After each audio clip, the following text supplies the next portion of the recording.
Hello and welcome to a brand new episode of the Nerdpocalypse Podcast. I'm your host, Jay. I'm here with my co-host, Micah.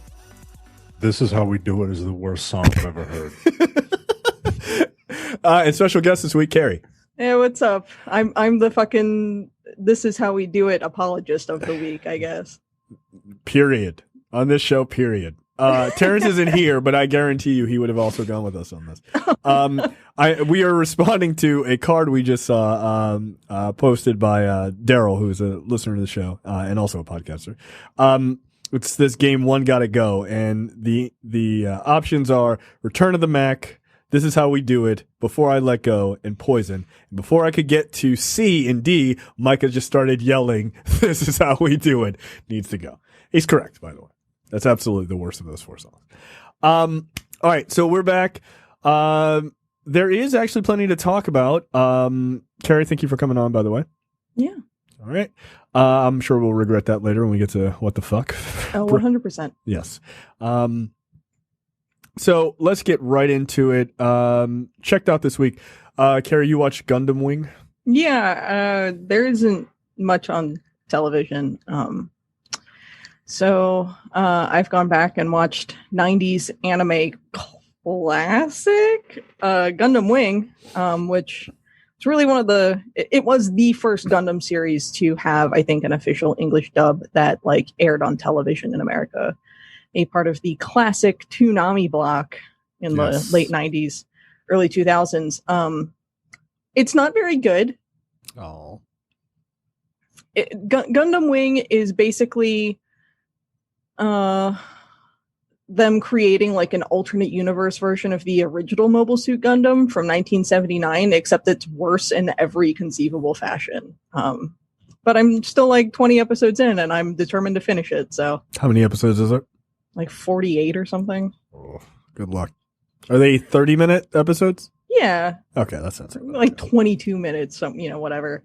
49 episodes, yeah. Gundam Wing originally aired in Japan from 95 to 96, and it's very mid-90s anime, like in terms of the aesthetic and the writing and the animation quality. Yeah, fair enough. Good. It's fine. It's a good throwback. Okay. You also watched something else. Mucho Mucho Amor? Yes. The Netflix documentary Mucho Mucho Amor, The Legend of Walter Mercado. I watched that recently. Oh, okay. It's so good. Is it? Because that guy's fucking nuts. I mean, not being Puerto Rican, or in my 40s or 50s, like my only real exposure to who Walter Mercado was like on fucking Psychic Friends hotline commercials in the 90s, where it was like I very distinctly like having some sort of awareness of who he was, but not really consuming any of his content. But no, the documentary is fascinating. It sort of goes over his whole life and his career, and ultimately it documented a lot of what ended up being his last year living, because he passed away at the end of last year, right, from like kidney problems or something. But if you don't know who Walter Mercado was, he was a absolutely fabulous astrologer, and he had a number of different shows, a lot of them in Puerto Rico, where he was from, where he would basically just like give you your weekly horoscope. But he was like insanely popular. Yeah, like massively popular. Yeah. Because he had such an over the top personality, and his capes are just, my goodness, like just the fucking fashion sense this guy had was incredible. It's like if Liberace was telling you what your future was. Yes. Like, I mean, basically 100% what it was. But I found the documentary to be just really fascinating. It went over a lot of the sort of legal turbulence he had later in life, because he was naive. He was taken advantage of by his manager, basically, and was sort of duped into signing his whole like name and image away And so he had to sort of sue to get the rights to his own face back. And what a face. And what a face. Yeah, look, Walter Mercado, I think if you had Walter Mercado come into existence as a much younger man today, he would be incredibly popular with a large, sect of the population because, okay, cool, you have a fucking asexual, androgynous, fabulously dressed astrologer who's going to tell you how you and your star sign are going to be A-okay. Because one of the other talking heads pointed out, he's like, Walter never said anything negative, ever. Yeah, like he was just like a really nice person. He was an incredibly kind, warm individual who just put positivity into the universe for like 60 fucking years and then died. But yeah, if you haven't watched it, it's on Netflix. It's very, very good. Just in terms of going over who he was and why he did what he did and how he became so popular. So yeah, I actually find, like, I'm obviously not an astrology person. Like I think it's all fucking I think it's all bunk. Yeah, but, it's all just it's fun. It's entertainment. Right. It's just entertainment, right? And it plays into stereotypes, and I enjoy that. As we all know. Are you feeling introverted? I am. Oh, you're an introvert. Well, and then sometimes you feel like you want to be out with people. Oh, wow, convenient. So I definitely understand the appeal to horoscopes and things like that. I 100% do. I find him to be a fascinating character in the same way, like Joan Rivers was just a fascinating character. And like, obviously, she was a comedian and things like that, but just so over the top that they just become icons, not for what they do, but like weirdly just what they stand for. Right. And they're generally just good people. So people just go, whatever. Who gives a fuck?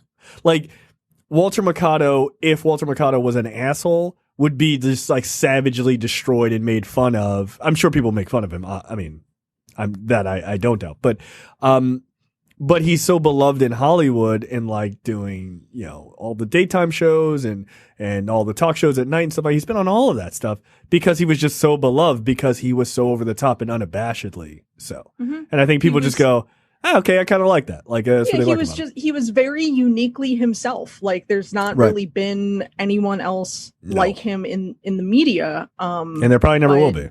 Yeah. Probably never will be, but yeah, I thought it was like, given that he passed away almost immediately after they were done filming this thing, it almost serves as just a really good sort of tribute to the guy. So. All right, cool. I'll check that out. I'm actually pretty interested. When I watched the trailer originally, I was pretty interested in that. So here's a documentary 3-part series that I watched that I highly recommend on Netflix as well, called Fear City. This is the one about the FBI taking down the mob in the 80s in New York. Yo, this is super good. One, it's got a massive hypocrite in it named Rudy Giuliani who's like, corruption, it's real bad. I'm like, are you hearing yourself? Okay, cool. I'm glad you're not noticing any patterns. All right, that's fine. Cool. But otherwise, it's really good. Like they've got a lot of like really top-notch footage from the 70s and 80s in New York that you can really get to see New York as it was then. And they just have like the first episode, each episode's like 45 minutes, I guess. And the first episode is split between look how awesome the gangsters ran New York, or like how fully in control these mobsters were of all of New York. It's basically five mob families, right? And how they controlled everything. And then it starts to go into how the FBI took down the mafia, which is also super interesting because they literally at one point like went to like this guy running this racket. I can't remember what it was. They were like, "We know you're doing something illegal. We can't prove it, but if you could just like tell us how you're doing it, that would be great. Cause like we're kind of stuck." And the guy's like, "I don't know what you're talking about. Get out of my office." And he's like, "I definitely knew what they were talking about. I was making millions of dollars a day." To the tune that they were making, so between the 5 families just out of New York, they were making they estimate between $60 and $100 billion a month in the 80s. Like, that's 100 billion? Yes. Billion. That's how much. Because they controlled like the garbage, they controlled all of the unions, which is a lot of fucking money. They controlled like the fish markets, they controlled everything. And so the documentary is good because it does a good job of like, if you ever watch Cocaine Cowboys, it feels similar to that. Like the first Cocaine Cowboys was actually good. Like they do a good job of sort of telling a story and then like speckling in interviews with people who are involved, right? Like, but not like overly one side or another.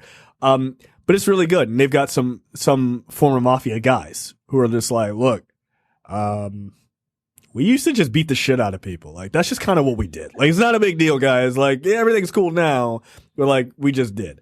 And it's just kind of cool to hear the stories of the shit. And like, these guys were not to be fucked with. Like, it was not a game. It's not like, hey, the friendly mafia from movies. Like, no. Like, they legitimately ran a clip from the news. It's like, I don't know, early 80s or late 70s. It's like 25 people have been murdered recently in New York City, all of them having their throats cut with a 12-inch knife. Next story. Like, what the fuck? Is no one investigating this story? Like, there's just like mass murder in New York. I mean, it was just crazy. Protect your neck. Yeah. Like, don't go outside, dude. Like, that shit was crazy. And it was just like they were juxtaposing it to like gangs and shit, like torching whole buildings in the Bronx at the time, and also landlords torching their own buildings in the Bronx for insurance money. Like they were basically saying like a building would get lit on fire every single night. Like, it was just that fucking crazy. People, oh, New York was great in the 80s. No, it wasn't. It was a fucking nightmare.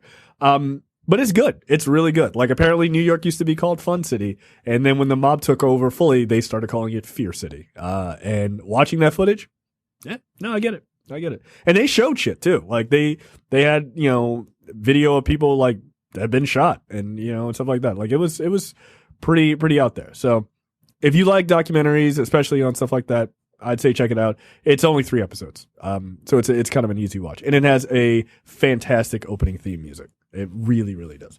All right, let's jump down to lightning round this week.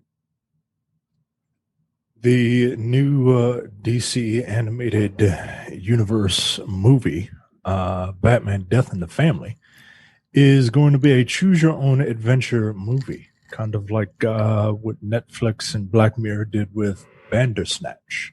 But good. It's based on the 1998 comic book event of the same name, which featured a fan call-in to decide if Jason Todd's Robin would die or not. And overwhelmingly, the sickos who are fans of Batman decided that they wanted to see a psychotic clown beat the shit out of a child to death with a crowbar. Well, what's interesting about, you know, looking back at the original comic book event is that much as it seemed, it actually wasn't overwhelming. I think ultimately it was like 200 votes one way or the other. But almost like so many of those votes were attributed to like one number in fucking Oregon, where basically like one guy set up like a bot to call constantly. Oh, really? So it was basically like one dude really hated Jason Todd. Kill him, please. But yeah, I mean, the whole Death in the Family comic event back in the day was, you know, somewhat of a big deal. It was really one of the first times where they sort of put a character's fate in fan hands, and they chose to kill him. And for a long time, Jason Todd was super fucking dead. And then in true comic book fashion, no, he wasn't. So that's how he eventually becomes the Red Hood and becomes a much more compelling and interesting character. Yep. But yeah, I think this is kind of interesting, much as I'm sick of DC just continuing to beat off Batman. Yeah, I'm like, when I saw the trailer for this, which we'll talk about later, I mean, or not, I don't really care. I mean, that was my first question. Do they give a shit about any other characters besides Batman and Batman adjacents? Like, I understand where the fans are like, well, I really love Batman. I get that. Batman is by far DC's best character. But, like, you're DC.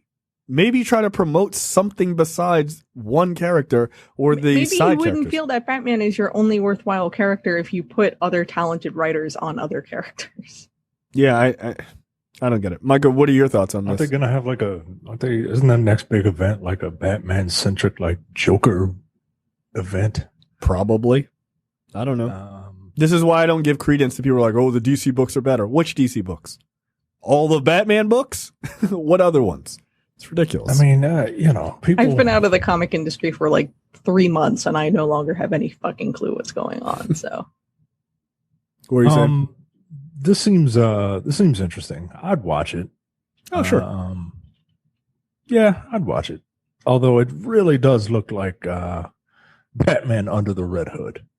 It looks like they just took No, they the did. majority of that. Oh, No, they did? they did. That's the thing is apparently that was one thing I was reading is that they kind of clipped together parts of that movie. Like if you go that route, then that's, Then That's what happened. okay, all right, that makes a lot of sense then. Because I'm like, yo, what is John DiMaggio's Joker doing back? Like, is this some weird ass Joker with like that is on roids or something? He's got this deep ass Joker voice. I'm like, oh, this is kind of weird. Yeah. But and then I was like, yeah, it looks familiar. But all right, well, yeah, that makes sense. This would be well, hold on. cooler. It says the film is essentially a prequel to 2010's Batman Under the Red Hood and will feature several returning voice actors, including Bruce Greenwood as Batman. Yeah, it's just they just clipping out the same shit. Like I think that's lazy as fuck, frankly. But anyway, If they did this the first time, like if Batman Under the Red Hood didn't exist and Right. this story was being told in this fashion the first time, I would be a little more excited for it. But I feel like I could just go on YouTube and watch the scenes that are different, right? Watch the scenes where Batman saves him or where, Joker doesn't kill him or whatever. You know what I mean? how is that going to work? Okay, Batman They'll just saves make him. up a new story. They'll just make up a new story. I wish they mean, would just come up with new stories, period. That would be nice, by the way. Stop just redoing comic book movie stuff. Just give us something, or comics, like, just give us something totally new. But anyway, I'm sorry. I mean, they try to, when they adapt these stories, they try to change things up in certain stories. It's not all a one-to-one translation adaptation, but I don't know. This seems like a cool idea. It is a cool idea. I just wish it was a different arc that they were doing it with. Okay, so here's a better question. Outside of Batman and Batman adjacents, what DC stories would you like to see adapted into animation? It could be a 1-to-1 or just some characters you'd like to see with original stories. It doesn't have to be the big seven either, by the way. I mean, I'm always a Green Lantern fan. I feel like they don't have enough of those stories. Like with the runaway success of Guardians of the Galaxy, I figured they would have been like, yo, people are digging this fucking wacky space shit. Yeah. Let's try it again. Mhm. Let's do it again, man. I don't see what the apprehension is, why they waited so long for. I mean, I know they're doing a Green Lantern series, a live action series. I don't understand why they waited so long. Like, just pull the trigger again. Yeah, why not, man? We Fuck had it. we had 3 Spider-Man movies in a decade, like 3 different Spider-Man in a decade. Right. Like, and people, Like, okay, so- and then people pull the, I'm really sick of Spider-Man. No, you're not. No, you're not. No, you're No not. one is. No. You know what you're sick of? Bad Spider-Man movies. That's it. I get that. Mhm. The second you got to go, and people are like, so are they doing any more of these? Yeah. No, I know. Like, just good movies, man. From DC, I would really love to see Blue Beetle and Booster Gold. Yeah, that feels like an easy buddy cop sort of, buddy action series. Mhm. Those are good characters. They should do more with them. Yeah, I'm trying to They think. won't. No. I mean, I think Justice League Dark was cool that they did that, but then they put Batman in it, which really pissed me off. It immediately made me not want to watch it. Why am I here? Dude, I don't know why you're here. What the fuck? Why is Batman there? I think you could do like a weird, like, maybe moonlighting isn't the correct, like, comparison, but you could do something with Green Arrow and Black Canary, like the two of them. Yeah. And you can kind of lean into Green Arrow's, like, he's the leftist hero, right? Like, you could lean into that a little more than Batman in a green hood, right? Like, right. They had the closest we got to Green Arrow was they did that short. It was in it was like the Spectre, and then Green Arrow got a short. It was tied to one of the DC animated. I was like, this Green Arrow one, like he was like rescuing a kid in an airport or something. It was pretty fun. I'm like, why don't you make a full movie of that? They're like, yeah, I don't know. How about Batman again? Like it was funny. It was a good time. Like, why not keep doing that? I would also like to see if they're going to do more like one-to-one comic adaptations, like do some other like major character moments, like fucking Green Arrow discovering that Speedy's fucking addicted to drugs. Like, yeah. Yeah, that could work. Like that whole run of Green Lantern, Green Arrow was like super fucking well written. That's a pretty famous run too. Yeah. Yes, it is. And they haven't really done any kind of animation out of it. Like, I would love to see an animated film explore the partnership between Green Lantern and Green Arrow. Yeah. That actually would be fun. I'm surprised that we haven't gotten more Flash. I'm just kind of looking over DC stuff. It is so fucking Batman centric. It's ridiculous. Just what they put out is like what's popular is all Jesus Christ. Wonder Woman deserves more. I mean, I think she's had 2 so far. I don't know if that second one's even out yet. I stopped caring after a while, but there's no reason why we haven't gotten more of those. Yeah, I just feel like they have so many things and they just handicap themselves so much by just only sticking with the big 7, I think is a mistake. Why isn't there a Martian Manhunter one? Or like something unique, just something unique. Like you could do other things and they just kind of refuse to. It's very weird. Frankly, if you're looking at, and we'll talk about it later, like The Watchmen is really popular. Why not do an animated version of that story? That'd be kind of interesting, like to see how they do it in that medium. But you have other things. Dig into the Vertigo shit. Like you've got some really good fucking quality work there. But they're just like, just get the rich billionaire with the bat suit. Like what is the point of having a whole fucking universe if you don't tap into any of it? Meanwhile, Marvel can't make an animated fucking series to save their goddamn life. So yeah, not one worth a damn. No, it's all garbage. So you know what? Snowflame. It's fine. Sure. Fine. Coked out fucking supervillain. You know what? Fuck it. You know what? Why don't we just go ahead and do that? Who gives a shit? Just run it right into the ground. Hey, you could just do, Marvel would come through with like typeface. I mean, all right, I'm just looking at, these are just a few that they could do just from Vertigo. 100 Bullets, right? Incredibly fucking popular. American Vampire. You could do Animal Man. Like, I mean, you could do the old school one, which was apparently really popular. You could do Astro City.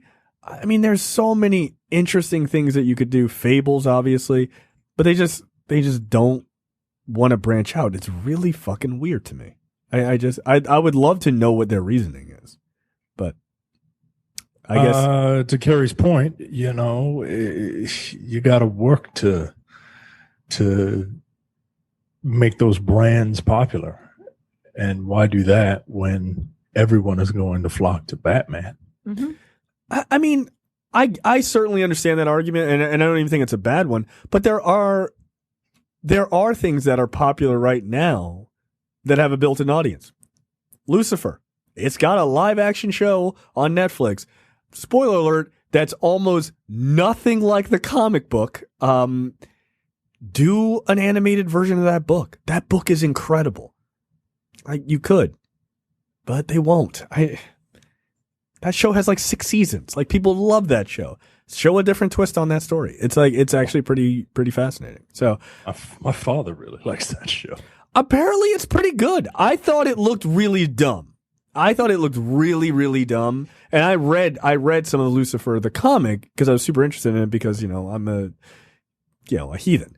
I was like, ooh, a book about the devil. Ooh, none of this is real. And so, yeah, I read some of it and I really enjoyed it. Then I saw the trailer for this. I was like, he's not even blonde. Like, they're not even trying to make this like the comic. So you could do it.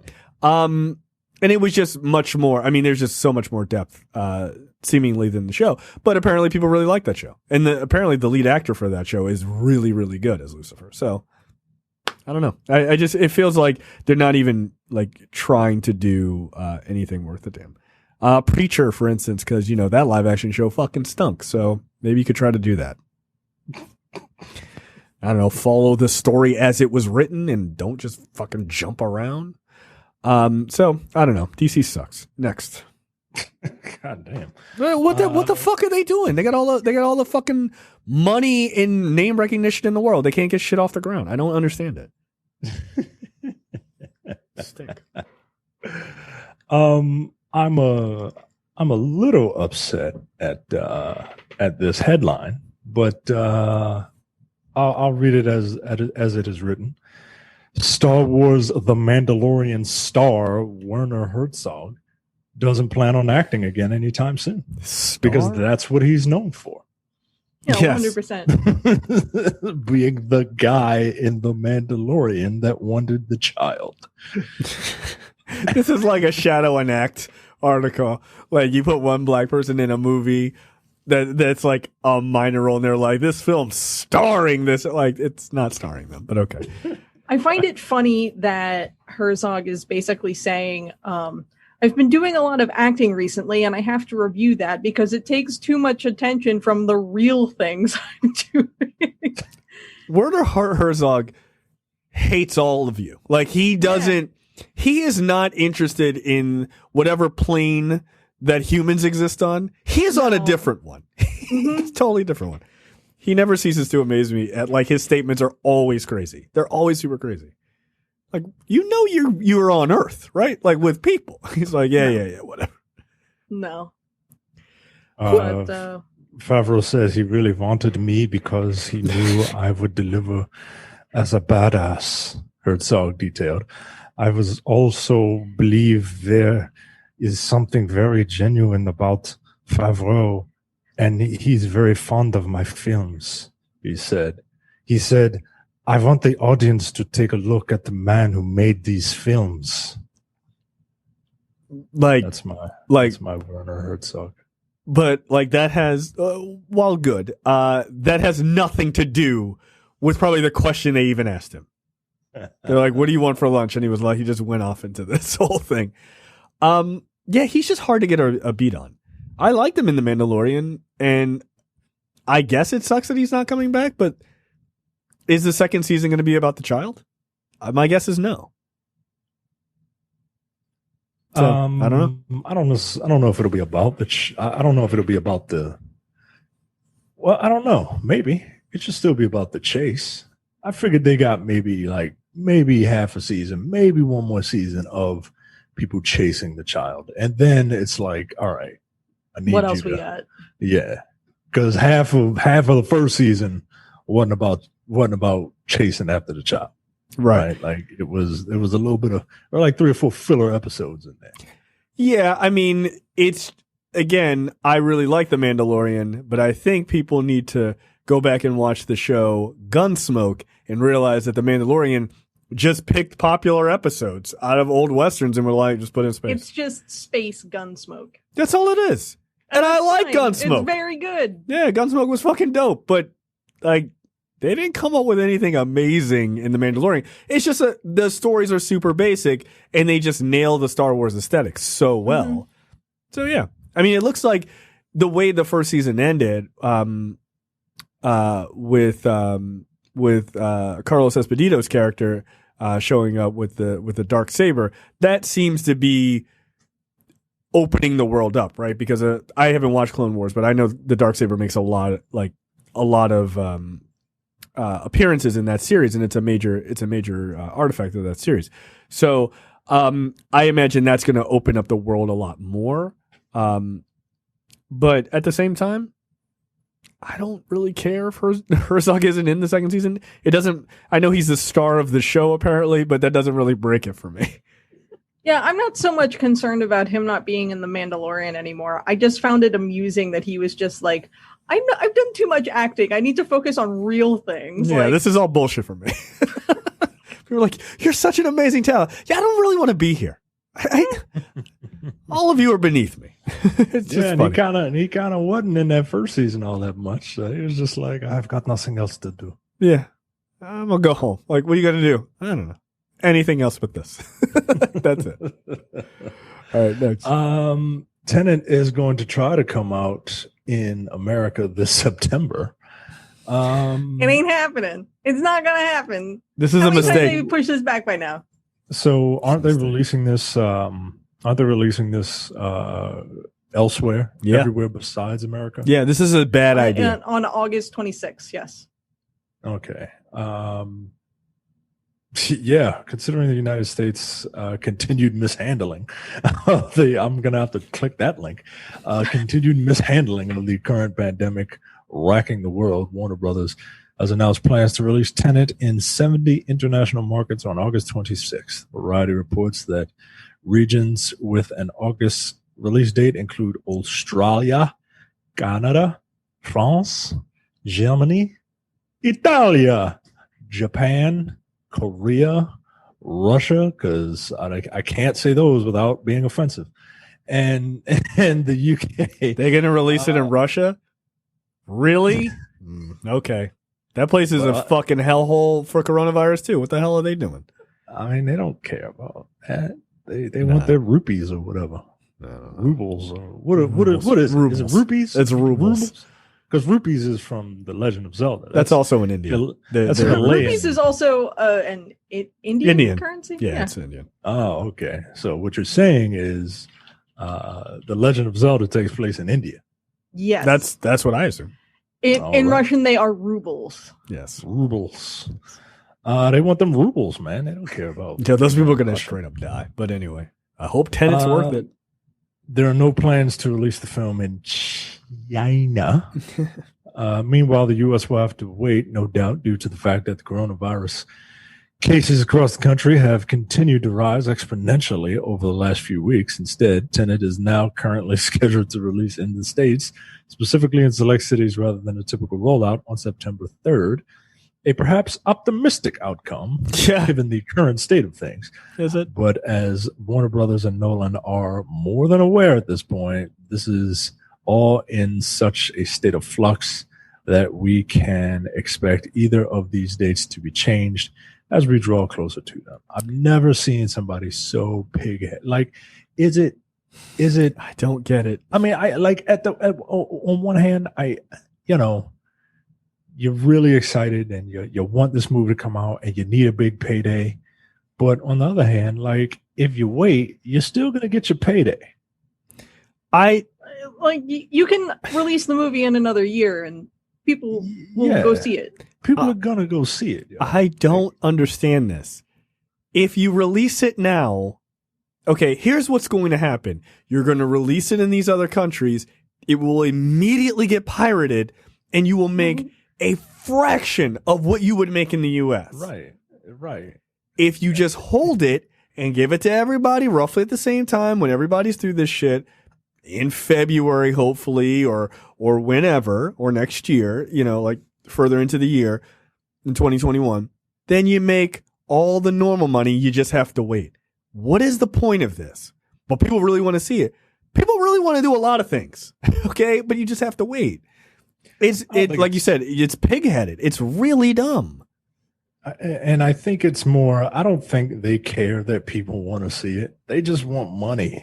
But you're not going to make it in the biggest market in the world.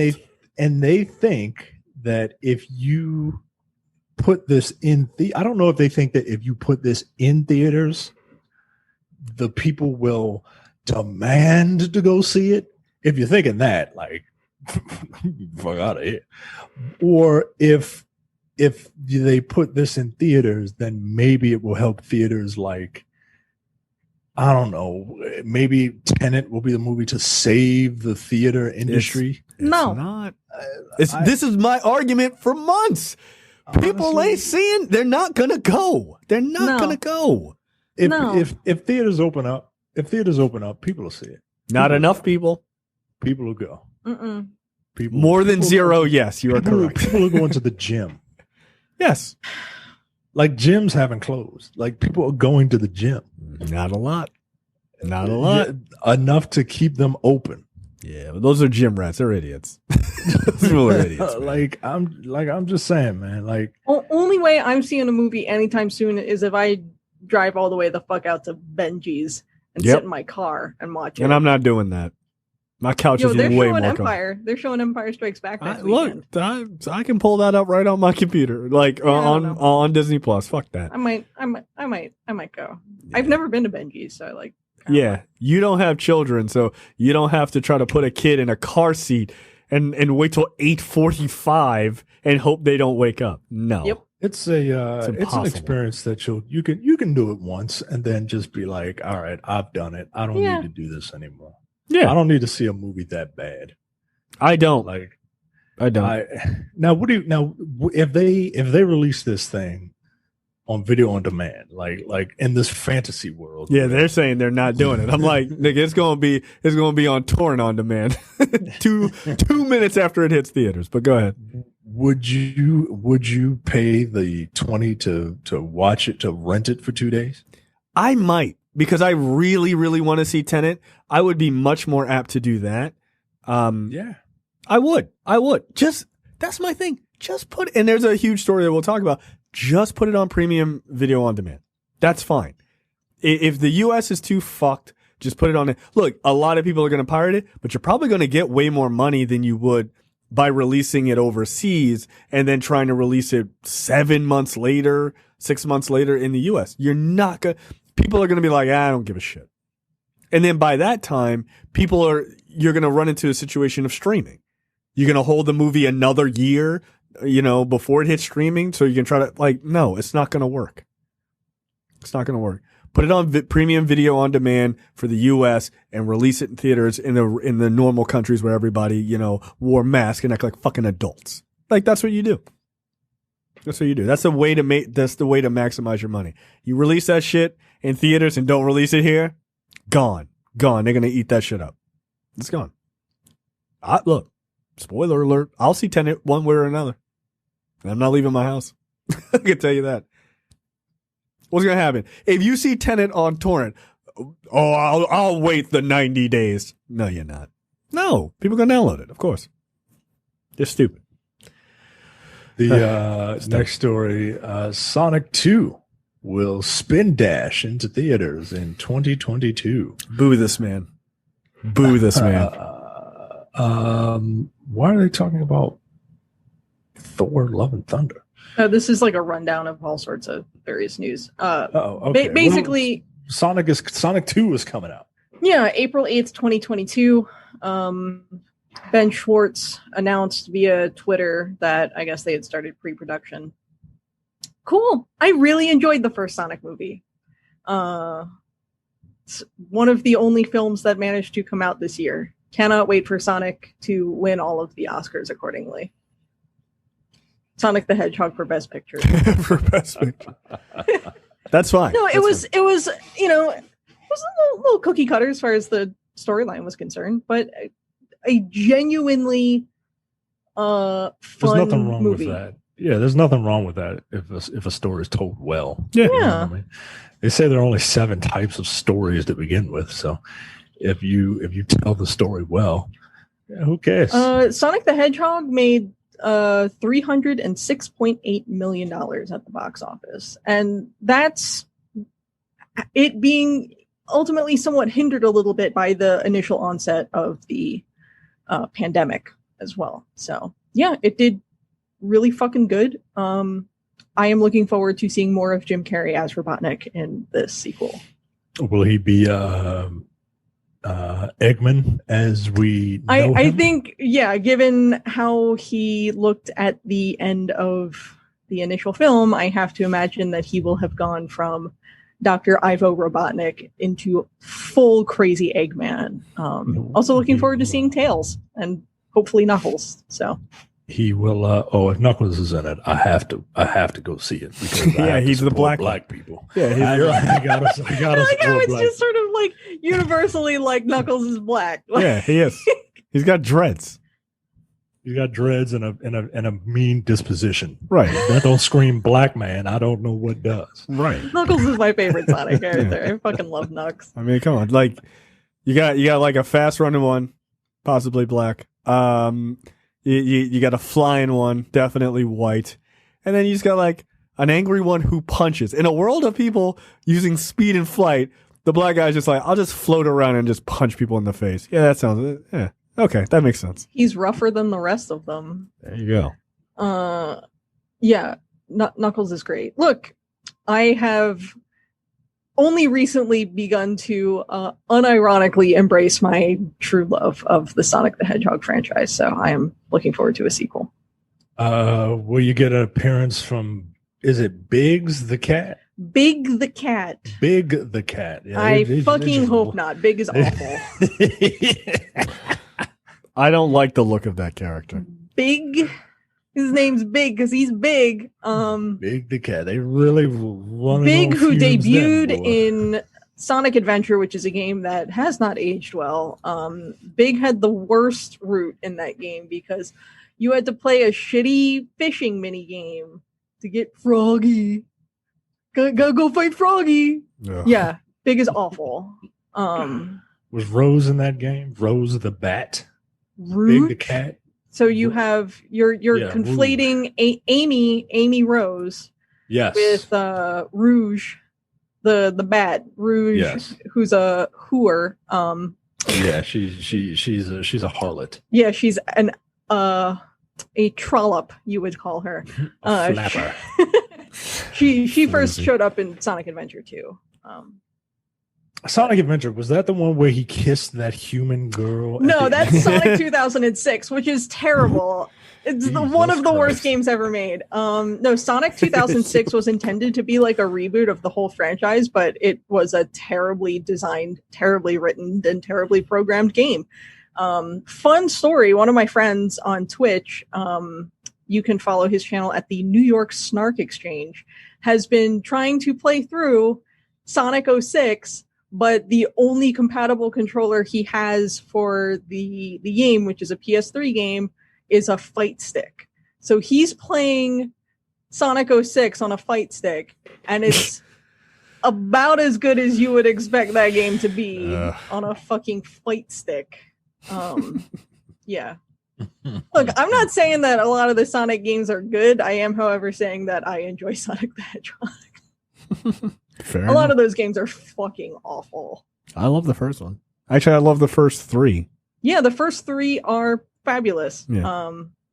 I have the Sonic 3 soundtrack on vinyl, where the cover Wow. is a riff on Michael Jackson's Thriller, because Michael Jackson wrote a bunch of the songs in that game. Are you serious? How did you not know this? Yes. Wow, I did not know that. Yeah, Michael Jackson. I don't know that like the Michael Jackson estate ever confirmed it 100%, but basically programmers at Sega eventually came around and were like, yeah, Michael Jackson wrote some stuff for Sonic 3 because he was a huge fan of the first 2 Sonic games. But That's such yeah, a weird. but when what a Sonic 3 weird was getting fucking- ready to come out, it was around the time of the initial like child abuse allegations. So they just like didn't fucking mention it at all. But you can overlay literally the fucking the credits theme to Sonic 3 sounds like exactly like Strangers in Moscow. Like you can layer them on top of each other and they are that's super weird. I have to go back and play Sonic 3 to see if there's any just any like Michael Jacksonisms in there, like just random Michael Jackson noises as you're flying around. Like that's definitely are. Yeah, that's kind of what I want. All right. Next up. The writer of John Wick is developing a Splinter Cell animated series. Okay. Oh, There's not supposed animated. Anime. Excuse me. Okay, that's fucking weird. Fans have been clamoring for the Splinter Cell franchise to make a comeback now. It did, and it wasn't received well. But anyway, and now it has, albeit in an unexpected form, according to Variety. Netflix has ordered a Splinter Cell anime from Derek Kolstad, the writer of the John Wick franchise. The series is produced by Netflix and The Rape Company, the studio behind Splinter Cell. And in addition to writing the series, Kolstad will serve as executive producer. The series will be split into 2 16-episode seasons. But for a small fee, you could pay to watch those seasons in double speed, because that's how The Rape Company does things.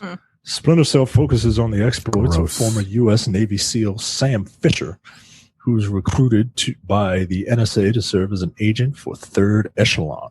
The game series is notable for its use of stealth, military tactics, and three-eyed night vision visor, as Fisher engages a number of Black Ops missions, spawned several spinoffs and novels. I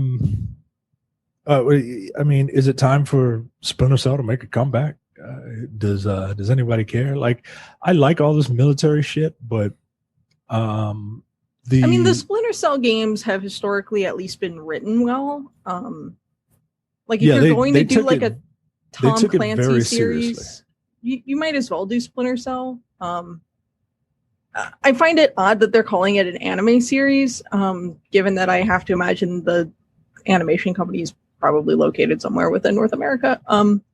But I'm sure it'll be like an anime style in terms of the aesthetic, in a similar fashion to like how the Castlevania series is sort of like an anime style, but it's like that production company is based out of Texas. So, I mean, it's whatever. We're getting a Splinter Cell animated series of some sort, regardless of what the fucking aesthetic looks like. So, I'm going to tell you what, if Michael Ironside is not Sam Fisher, I don't know if I'm going to watch it. Isn't Keith or Sutherland Sam Fisher now? No, you're thinking of Solid Snake. Oh, right. Yeah. And he didn't even say much in that game. No, but that ended up being a fucking plot point. Yeah. yeah. Metal Gear's stupid. They should do a Metal Gear animated series. They should, actually. It would probably make more sense. Mm-hmm. Than all the fucking stupid lolly-lulay-lo. Like, all right.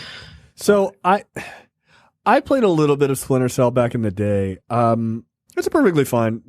I don't remember which one it was that I played. But it was a perfectly fine game. I enjoyed it.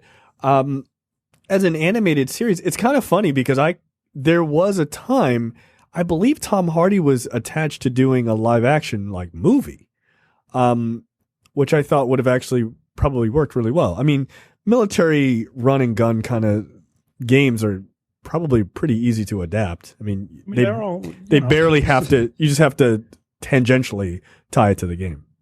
Yeah, you have to make a Jack Ryan game and then call the guy Sam Fisher. Right, like it's not hard, right? Just get the guy the fucking. If you get the goggles right, you're there. Like you're 90% of the way there. My thing is. Yeah, like the animated series, okay, that's cool, whatever. It depends on the style. Like if it's really like that weird, really herky jerky anime style, and I don't know the technicality of it. I'm immediately turned off. Where like characters get really long and like stretch really fast. I'm like, all right, enough. I'm too old for this. It bothers me. Everybody stick to normal size proportions, whatever those are. Just stop changing. they're just like made of rubber bands. As long as it's not that, I would probably be into it. Like I like the style. I didn't have a problem with the style for Castlevania, right? Like I didn't finish that, but I thought the anime style was actually pretty good. So yeah, okay, that's fine. I don't understand how this has not been adapted as a live action thing. That's just my an aside. Like, look at Jack Ryan. Like, not that that was a video game, but like the quality work they did on Amazon with that. Like, how is this not? Right, it's just another popular. Tom Clancy story. So right, like this should be easy. Frankly, why don't you just spin it off? Hey, he meets a guy named Sam Fisher. He has one cool mission with him, and then just spin it off into its own series. Mm-hmm. Done. Right? They probably exist in that same world, I guess. I've never read those books, but I wouldn't be shocked. So, anyway. Rorschach writer Tom King issues apology to Jay Lee after Comicsgate accusation. I'm assuming you know more about this, Gary. I will go ahead and break this down. Yes. Thank you. This is a real fucking mistake. So Tom King earlier this week went on Twitter after DC. So Tom King, big comics writer, who is has been writing, or presumably has already written, the upcoming Rorschach miniseries at DC. Went on Twitter after DC unveiled the variant covers for the first issue of Rorschach, one of which was done by Jay Lee. Jay Lee being a veteran of the industry in his own right, who has done Watchmen-related work before. He did all of the work, the covers and the interiors for the Ozymandias mini-series during the Before Watchmen era, which was really the only worthwhile thing to come out of Before Watchmen, as far as I am concerned. I agree with you. But yeah, I mean, it's done a bunch of other stuff. His covers are beautiful, by the way. He's known mostly for his covers. He doesn't often do interiors. But yeah, I mean, fabulous artwork. But Tom King goes on Twitter and is like, I am disavowing this cover because Jay Lee has connections to Comicsgate, and I'm not interested in, I wish I had some input in who did the variant covers for my work. And as far as I'm concerned, this is the only cover for Rorschach #1, which was like the default cover. Right. So immediately everyone's on Jay Lee's ass about being connected to Comicsgate. Now, Comicsgate is basically... Well, we talked about Comicsgate. Yeah, I mean, it's basically, a fucking bunch of knuckle-dragging Neanderthals online who don't like diversity in their comic books. Long story short. Yeah, I saw some white dude say he was a better writer than Ta-Nehisi Coates. I was like, okay, dude. All right. You got it. Jay Lee had done covers for Ethan Van Sciver's latest project, Cyberfrog bullshit or whatever. And Ethan Van Sciver is sort of largely the face of Comicsgate in the industry, because he runs the fucking main Comicsgate YouTube channel, and he's constantly on Twitter, like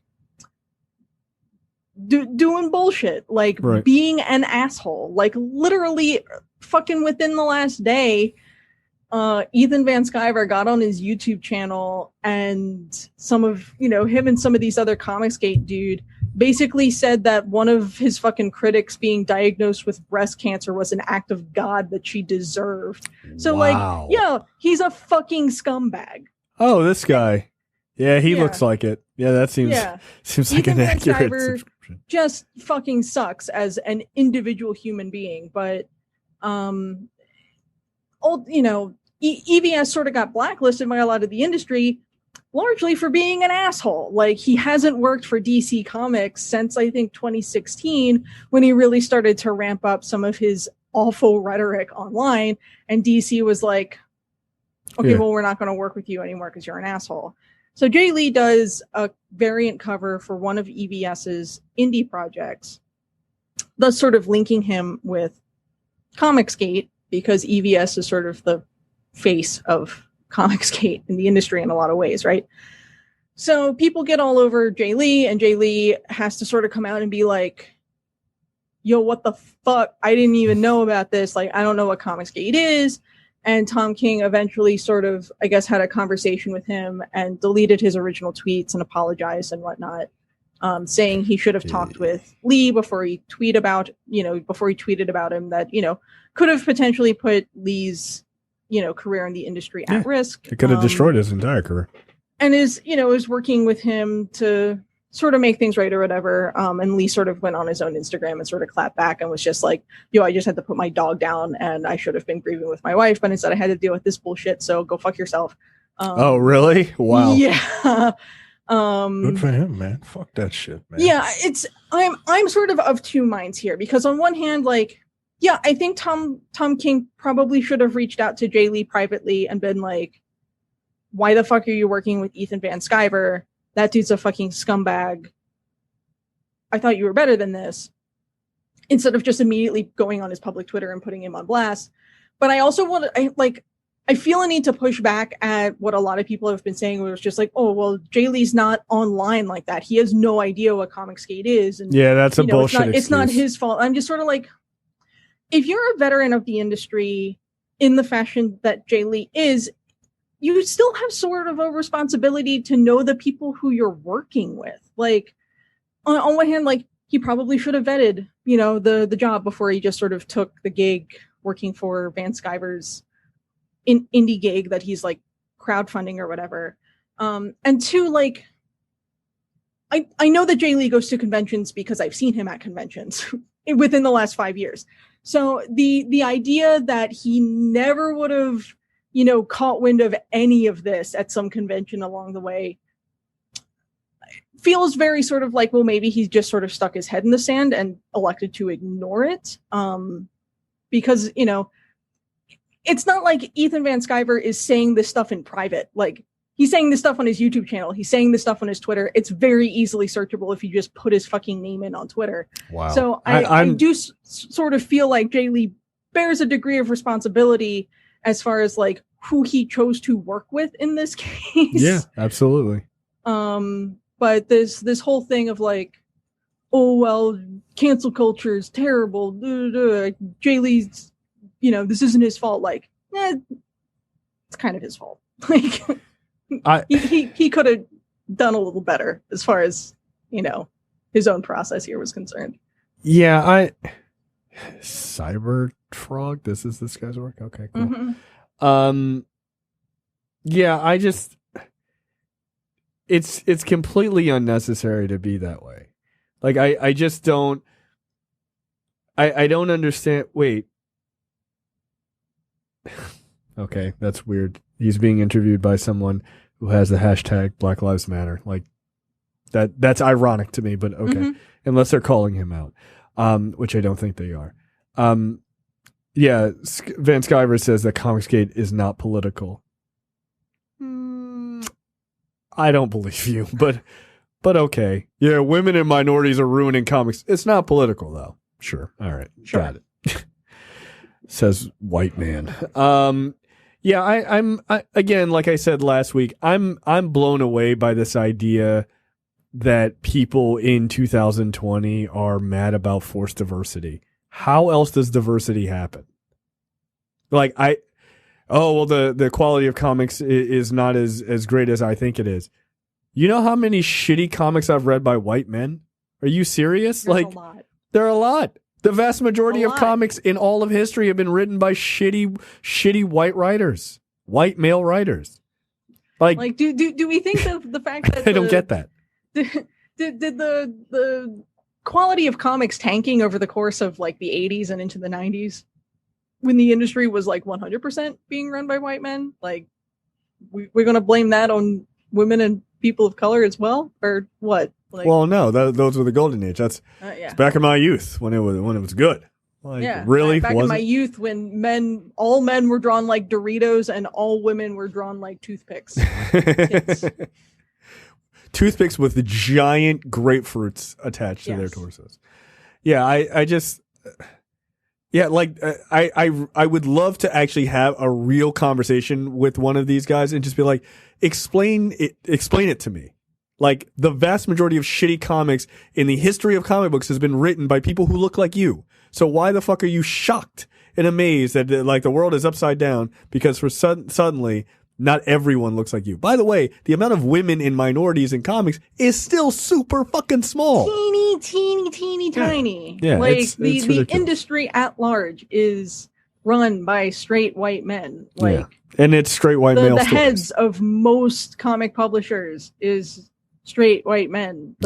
Fucking like top to bottom, like the people making the comics, the people publishing the comics, the people distributing the comics. It's all straight white men. Like, I'm not gonna lie. Every single day that I have not worked in the comic industry, I have been glad that I do not work in the comic industry anymore.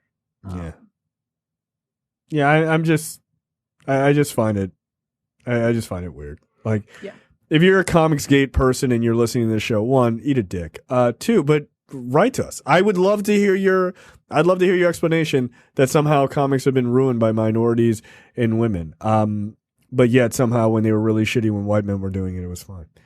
Who created Snowflame? I guarantee you it wasn't a minority of any kind. Right.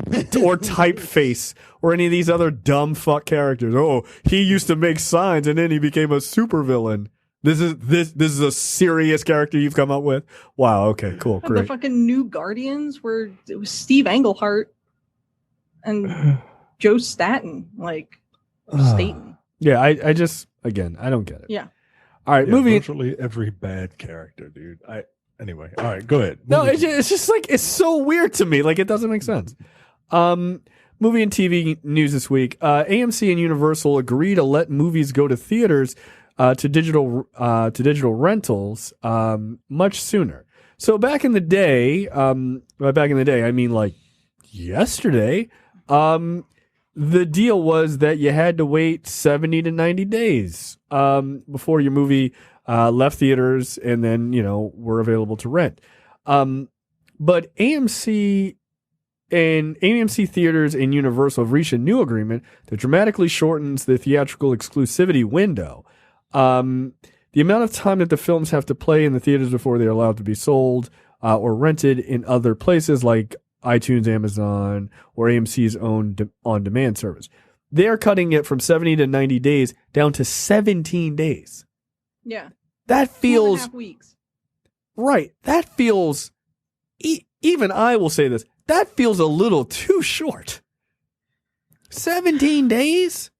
Now, I know that this is largely the result of AMC being extremely butthurt over the release of Trolls World Tour. Yep. Which, it did direct to digital and was massively successful going direct to digital. Didn't it make like $100 million or some crazy amount of money? Something like that. Yeah. Yeah, $100 million. It skipped theaters completely. And AMC was like, well, this is unacceptable. Like, no, we've outgrown the need for you, basically. Yeah. So. What do you think? 17 days? Now, here's the thing. It's not exactly normal rental, right? It is 17 days for premium rental, which is like the $20 price mark. And then you still have the 70 to 90 days on the like $5.99 or $3.99, blockbuster price rental. Micah, what are your thoughts on that? I mean, as much as I love the communal theater experience, I'm gonna miss it because, this is where we're going, and once we get here, it's not gonna go back. Nah, it's over. It's over. They're not gonna be like, okay, everybody's free of coronavirus. Now we can go back to the way things were. No, nope. Nah, No, yo. you're not. And if that means I don't have to go the way my life is now, I can't go to opening weekend movies anyway. Right. It would take me 2 or 3 weeks anyway. And then with all the planning and all that I have to do it. Nah, man, I'll wait the 3 weeks. I'll wait the 2 weeks and 3 days. Yeah, I was gonna say it's not even 3 weeks, yo. It's not even 3 weeks. Like that's what I'm saying. It feels a little too short. It's good for me, but I'm just saying, like as a business, I'd be like, 30? Can we get 30 days? Right. God damn. Can we get 1 month? Now I will say this: what is really interesting is this can't. I mean, this is all for Universal movies, right? That's your Fast and Furious, things like that. And later in the article, they're like, well, surely Disney will be one of the companies that will try to negotiate this too. No, they're not. You think they're going to put Avengers in home rental in 30 days? No, hell no. We don't condone this, but once it's available, once somebody Gone, buys it once, it's over. That's it. It's pirated. This is what I'm saying with Tenet. Yo, the second they allow people to see, you don't even have to allow people to download it or rent it. Just put it in theaters. Just put it in theaters. It's over, yo. They will figure out a way to get it. I'm just 17 days. I'm hard pressed that I'm look. There's still movies I want to see in theaters, and I will make the arrangements. Like Micah said, like you got to do a lot to figure out your schedule and all this other stuff to see these things in the theaters. If you're like us with young kids, but for other movies, I'm like, man, I really want to see that, and it's available right away or in 2.5 weeks. Not going to the theater to see that. No, absolutely not. Now, would you see something like Fast 9? Would you make the arrangements for something like Fast 9? Because Fast 9 is a theater movie, man. Right. Like it's a theater movie. It is. They're communal movies, right? Right. They're like horror movies, right? Yeah, they're communal, like toilets. Yeah. Yeah,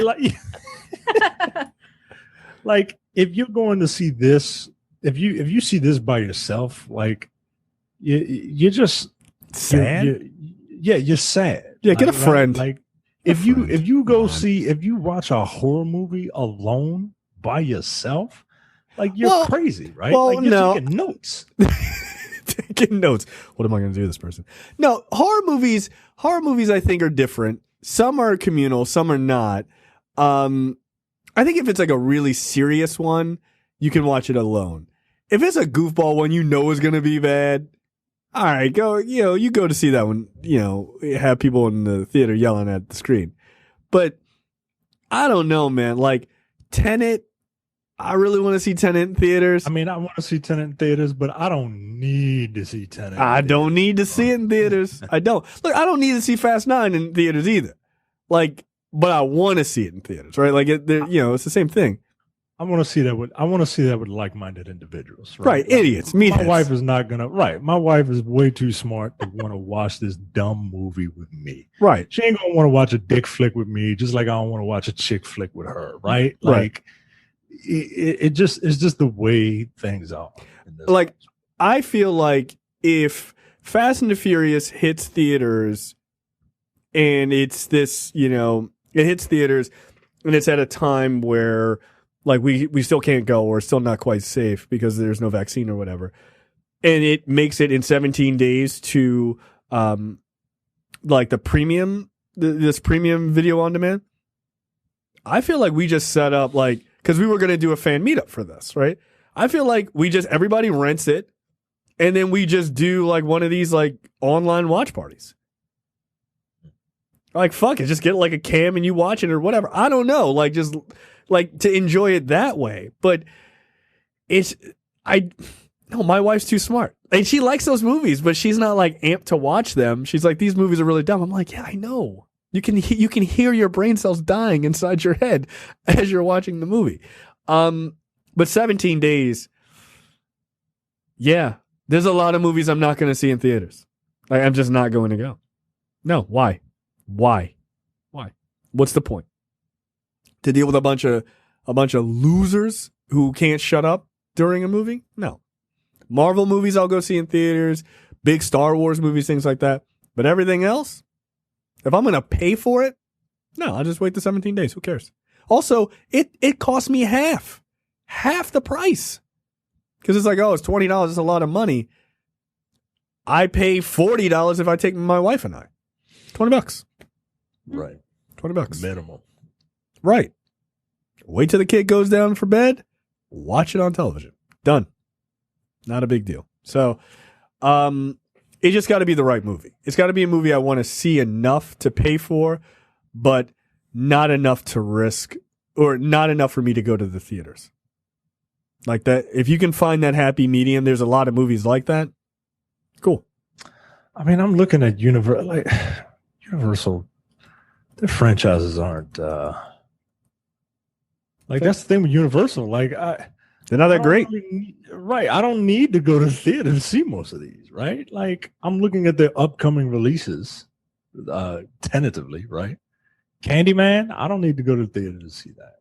Yeah, but see, I would pay the $20 to see that. Yeah, I don't need to go to the theater to see that. I can take notes at home. No Time to Die. I mean, look, I really want to see that, right? What is that? Like, it's the James Bond movie. Oh, yeah. I would probably make the arrangements to see that with my wife because she likes James Bond movies too. But like The Croods, like, look, I love my boy Nick Cage, but Nick Cage. And that Boss Baby 2, no. F9, Fast 9.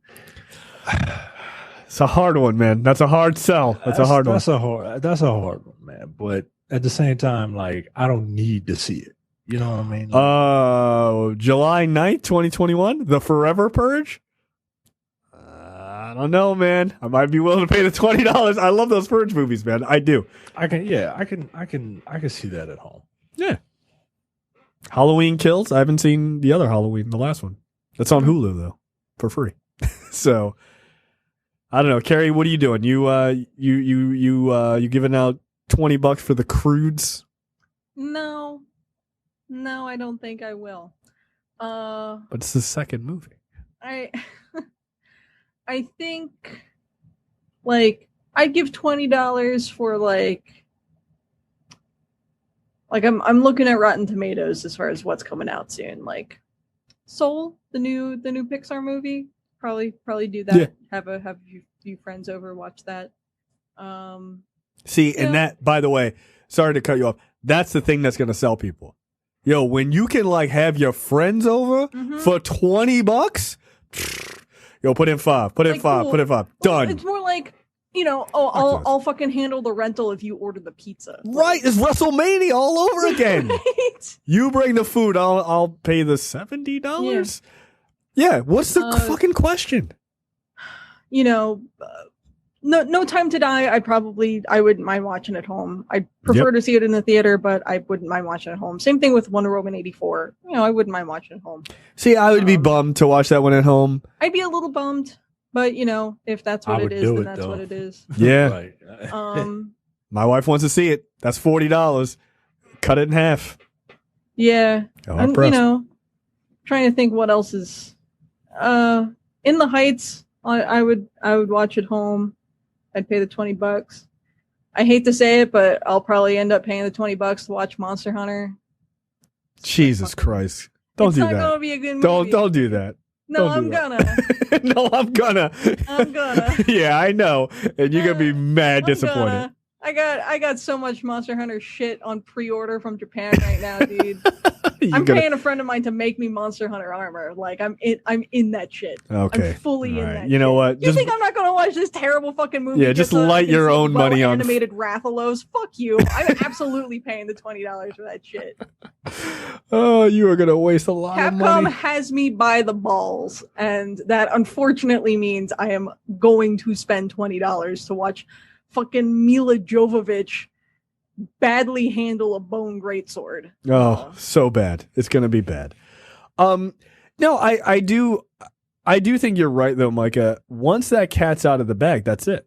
Mm-hmm. Yeah, You can't put it back, yo. You can't be like, well, coronavirus is over, so let's go back to the 70, 90-day thing. I don't see how, for movies that are not big event movies, but are movies people want to watch. Nah, yo, 17 days. 17 days? You know how fast 2.5 weeks goes by in my life? Like, it's nothing. It's nothing. It's nothing. So, I can absolutely, especially if it's a drama that I want to see. Oh, yeah. Dude, easy money. That's an easy $20 they're going to get from me. You make it easy to rent, like I can rent from Amazon, I'm all in. That's my only thing. Just make it super simple and it work, and it's a high HD quality version. We're good. Yeah, fucking, you know what? They start doing that shit on a regular basis. That's what's going to get me to buy like a nice sound bar for my television. Yep, I already have one. So, yeah. Like, it's easy. Even better, gonna make me invest in a nice projector so that I can have folks out in my backyard, because I've got a good side of my house that I can easily like put a fucking screen on. That's not look. And have backyard movie nights. Here's the thing: if you don't think people are gonna do that, they're crazy. For $20, you could have Fast 9 night. Hey, dude, I rented it. Got a projector. Let's watch it outside, and we can all be socially distanced and enjoy it together. Mm-hmm. Yeah. Yeah, why not? That's the idea. So, like, I set up in my yard. I set up I have a pergola in my yard now, right? I'm buying speakers to have outside, that are weatherproof, like just weatherproof speakers that are inside of it, and they're Bluetooth. So I can just at any point, my wife and I can bring our laptop out there, sit and watch a movie and play it over that sound, so we can listen to it. Yeah, like. I don't need to have a television out there and all that stuff, but it's an easy way to just watch movies, and just be in the yard, just hanging out. Nah, yo, this $20 in 17 days, you're crazy. You're crazy. I wouldn't recommend this from a business perspective, but you know what? Thank you. I'm gonna take it. Riverdale actress says that she was just there. A Black Riverdale actress says she was just there to, quote, fulfill a diversity quota. As the show has neglected its black characters, according to her and one of her co-stars. Correct me if I'm wrong. Riverdale is the Archie Comics. Riverdale is the Archie Comics. Yeah, of course she was there to fill a quota. What the fuck? Yeah, it's Archie. I'm not a big Archie Comics person. I don't remember seeing any black people there. No, there aren't that many. Yeah. I think Riverdale might as well be Riverdale, Utah for all I know. Yeah, it's I don't know. It's tough because, like, you know, Archie Comics at large has done a lot to sort of like modernize the character a little bit and like make Riverdale feel like a contemporary 21st century town. But like all the characters are fucking white. Like, even the gay character's white. Like, Archie's white. Betty and Veronica are white. Jughead is white. Moose Mason is white. Reggie Mantle is white. They all white. Like, and that's not necessarily a bad thing, right? Like, I watch a ton of shows that is just nothing but white people in it. But the worst. If you like, is this character supposed to be a prominent fixture in the show? No, or, so like, how is this character slighted? The complaint is that the character was basically just perpetuating negative stereotypes of Black women, with the actress saying that, so the actress Bernadette Beck saying that she received death threats and was body shamed due to the portrayal of the character, saying, I get it, there's always a protagonist and antagonist, but I never had much of a story plot or enough character development to even be considered an antagonist. I was for no reason depicted in a very negative, unattractive light. I'm not the first Black actress to show up on set, stand there, chew gum, and look sassy and mean. I feel like I was there to fulfill a diversity quota. It's just to fulfill points. I'm sorry. I'm confused. Yeah, body shame? Right. Okay. Like, That's what I was gonna say. Bahoo! Yeah. How dare you? These two chicks are super hot. You and your luscious big lips and your beautiful eyes. And your get out of here. Seemingly, I can't tell much from this picture, but seemingly shapely body. Like, what are we talking about? So what a bitch. Beck's interview sort of complements earlier statements of Vanessa Morgan, who portrays Tony Topaz on the show, who said that she was tired of the black characters on the show being used as sidekick, non-dimensional characters to the white leads. She also said she was paid less than her white counterparts on the show, even though she was the only black series regular. So, okay, if you're a series regular, like,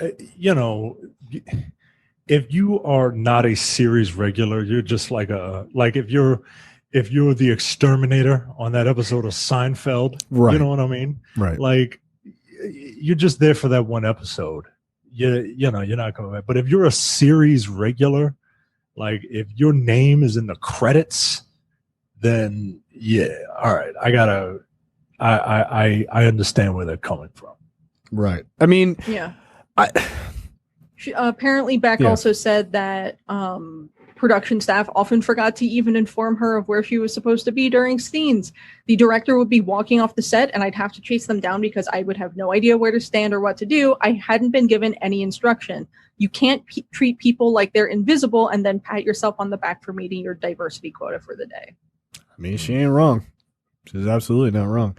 I mean, like, I'm looking at a Riverdale sort of like image of the cast, all in, in right. character. She's there, right? Like, she's the only black character there. So, like, she's clearly a mainstay. Yeah, I mean, she's not wrong. Look, this is sort of the second wave of the diversity arguments that are being made in Hollywood. The first one is there's no black people or people of color or LGBTQ folks in any of your shows or movies. And then, straight people and white people go, or whatever the privileged group is, go, oh, okay, got it. All right. We will reluctantly put you people in our things. And then they do, but then they miss the part, and for some reason they have to be told this. When you do that in this forced diversity, you have to make them characters that mean something. It's not enough to have them as background. You have to make them characters. Right. Like, not just window dressing. So this is the second. What's that? Not just props. Right, exactly. And as she said, like, just sort of jump offs for, sound bars basically, or sounding boards for the main white characters. So there are some shows that have done a really good job at this, that have, that have put people of color or LGBT folks in more prominent roles, right? Like, that's how it should be. But clearly Riverdale is not doing that. I hate to say this, but I'm not particularly surprised, considering that most of the CW is like all white teenagers. Like, almost all of their shit is like that. I mean, I know obviously black people get, a lot of shine in the on the Flash, but for the most part, like, all of their shows are like young 20-something white people, like, in every one of their shows. So I can't pretend to be that shocked by that. And I'm not saying that these black women don't have a point. They have an absolute excellent point. I'm just saying no one should be really shocked. The CW caters almost exclusively to white teenagers or 20-somethings. They just do. Yeah, it used to be called UPN, the You People Network, right. And it had a bunch of us on it, and now it's the CW Channel White. Right. And now that's what CW stands for. That's the official name. A lot of people don't know that. Don't look it up, but that's what it means. I have a question. I'm being 100% serious. I am completely ignorant to the show. I typed in Riverdale and then I clicked on images. Is this supposed to be like a supernatural, like, Twilight thing? Like a murder mystery, something or other. Yeah, it's not. I don't think it's supernatural. Just murder mystery. Why is it so bleak? Why does it look so bleak and dark? I don't remember Martian comics being like. No, they had to appeal to the teens They had to make it a dark, romantic drama. Like, with a hot Archie. That's what the kids want, is Archie Andrews, but like hot. And like, they want to look at that guy and be like, I want to fuck that guy. Mm-hmm. Yo, I'm gonna need people to tell them that natural redheads, their eyebrows are red too. No, and that guy's not a redhead. That guy is like a copper top. Like his head, right? His hair it's a little over the top. It's a little over the top. All right. Well, I hope the black actresses find better work than this fucking whack ass Scooby Doo. I mean, I hate to say this, but this really, I see why you said it. Is it a supernatural thing? It literally looks like a couple of scenes out of Twilight, like some of these images. Yeah, it really does. But that's all of that entire channel. All of it is like almost every one of their shows. If you looked at the images, it would be relatively the same. I mean, even the DC shows are pretty close. I mean, they feel pretty close to this. Next up, Issa Rae and Jordan Peele collaborating on a new film. This is pretty interesting. So the two are working on a film called Sinkhole, which is based on a short story from Lena Crow, which actually they have online. You can actually read it. It's about a family that moves into a house that has everything they could ever ask for and is within their price range. Their only caveat: there's a giant sinkhole in the backyard. Parents come to find out that the unfortunate addition to their home has a mysterious power in that it can fix anything you throw into it. And so it's interesting because the writer, Lena Crow, she basically she says she wanted to explore the notion of female perfection and was particularly interested in the way societies and cultures can promote the concept of women as imperfect or broken. Her story has the trappings of a grounded psychological sci-fi horror, but the subplot is a commentary on the human condition through the lens of female identity. Issa Rae is producing. I think Jordan Peele and Issa Rae are both producing it, but Issa Rae is also likely to star in it as well. Okay, this sounds interesting. I like the idea of the sort of psychological horror. That sounds right up Jordan Peele's avenue, and it'd be cool to see Issa Rae play in that world. So yeah, I'm kind of interested in seeing her play things that are not variations of her awkward black girl character, right? Which is very much what Issa D is in Insecure. Just a polished, like a fully realized version of awkward black girl. I mean, look, anything that these two will do individually, I would watch, and they're coming together to do it. So yeah, of course I'm going to watch it. Yep. You mentioned something about the tackling the ideas of female perfection. Is she going in that sinkhole? Maybe. Yeah, that's my guess. Like it because there's a tagline that says it can fix anything you throw into it and anyone. So does she have some sort of twisted, version of what she thinks is wrong with her and is trying to fix it? That's my guess. I haven't read the short story. Yeah. Yeah, this is super interesting, man. This is super interesting, and I can't wait to see it. Yeah, I think we're in the middle. I feel like we're in the middle of a Black Hollywood renaissance, which is dope. So, and I think Issa Rae and Jordan Peele are definitely at the forefront of that. So to see them work together is pretty cool. 2020 Emmy nominations. How do we want to do this? Because there's a lot. Let's just do. I'll name a category, and you tell me if you care. Okay, go for it. Outstanding comedy series. Yes. Curb Your Enthusiasm, Dead to Me, Insecure, Schitt's Creek, The Good Place, The Kaminsky Method, The Marvelous Mrs. Maisel, and What We Do in the Shadows. Yo, TV is good. just killing it. TV's good. TV is fucking rocking it. I'm pulling for What We Do in the Shadows, but I kind of suspect The Good Place will win. I think Schitt's Creek will win because this is its final season. Well, so same thing with The Good Place. Yeah. Oh, really? Yep. Yeah. Okay. So here's the thing. One, Maggie, you haven't watched The Good Place? No. You should watch it. I think you would really enjoy it. I understand the twist in it, but I'll still watch it anyway. Yeah, I think you would really enjoy it. It's very good. Have you watched The Good Place, Carrie? No. I think you would. I know I need to. Yeah, I think you would dig it. Like, because it deals That's what with. I should be watching instead of fucking Gundam Wing. Yeah, well, you should be watching anything besides that.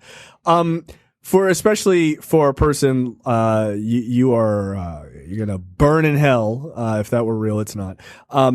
But as a heathen, I feel like you'd appreciate it. Like it's very good. Like it plays well in that world. It's The Good Place is actually on Netflix right now. Yeah. All right.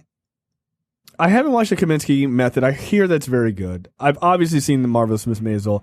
I am fine with that winning every year because it is a perfect show, in my opinion. It's so fucking good. Insecure, also, I'm not caught up, but also an incredibly great show. Dead to Me. This past season was really, really good. Yeah, that's what everybody said. I really need to catch up on that show. Dead to Me is excellent. Like, it's really good. It's so good that it's about two rich white women and their crazy rich white woman problems. And Terrence loves that show. That's how good Dead to Me is. It's that good. I don't know that I can give a better, like, a better endorsement for people who know Terrence. For Terrence to watch it and be like, yeah, it must be really good. Yeah, he really loves that show.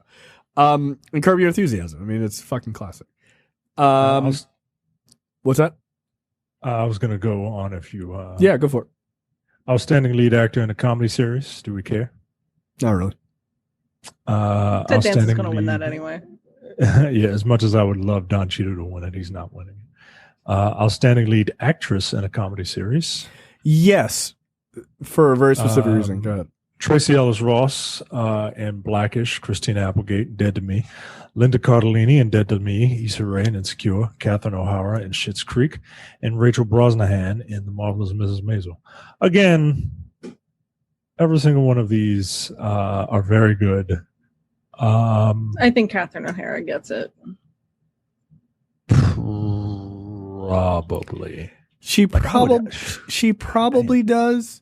The only reason why I wanted to bring this up is because I find it interesting that they bill Dead to Me as having two leads, two female leads. Like, they are considered equal on that show. And they're both, it actually does make sense. But I like that Christina Applegate actually isn't considered the lead and Linda Cardellini is considered the supporting actor because she's not. Like, they are actually both leads. That's why I just found that interesting. I'm rooting for everyone. I think they're all good. So, again, I think Rachel Brosnahan has won a number of times. So, like, I'd like to see someone new win it. Christine Applegate is really good. Issa Rae is really good. Like, yeah, I don't know that there's no lose. These are all win-wins for me. Like, I think they probably all deserve it. Supporting actor comedy. How about best drama series? Best drama series. God damn. Or outstanding drama series. There's a hell of a list. Yeah, this fucking list. Drama series. Better Call Saul, Killing Eve, Ozark, Stranger Things, Succession, The Crown, The Handmaid's Tale, The Mandalorian. Yo, Mandalorian. TV is killing it, yo. Mandalorian's not going to win. No, probably not. But this is why 17 days, dude.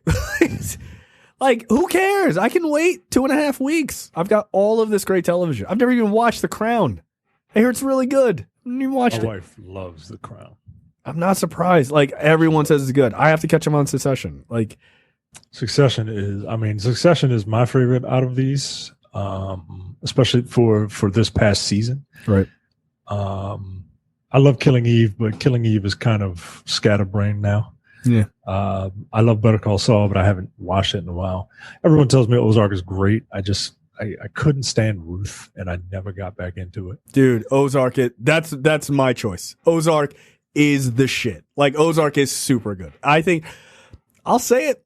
I think it's better than Breaking Bad. I do. And I think Breaking Bad is amazing. I think Ozark is better. I think it's a better story. Like, it's just money laundering Breaking Bad. Drama, you want actor, actress, supporting actress, guest actor, guest actress, directing, writing. Let's go best actor. Best actor.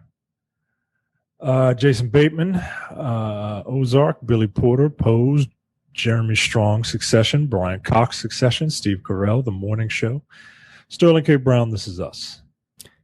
Billy Porter's going to win that. Gets it. Porter's going to win that one. Yeah. Yeah, I hear Pose is incredible. I haven't watched it. But It's super good. It's on Netflix. First 2 seasons are on Netflix. cool. Lead actress Zendaya for Euphoria, Judy Comer for Killing Eve, Sandra Oh, Killing Eve, Laura Linney, Ozark, Olivia Colman, The Crown, Jennifer Aniston, The Morning Show. Sorry. Laura Linney's going to win that. Hmm.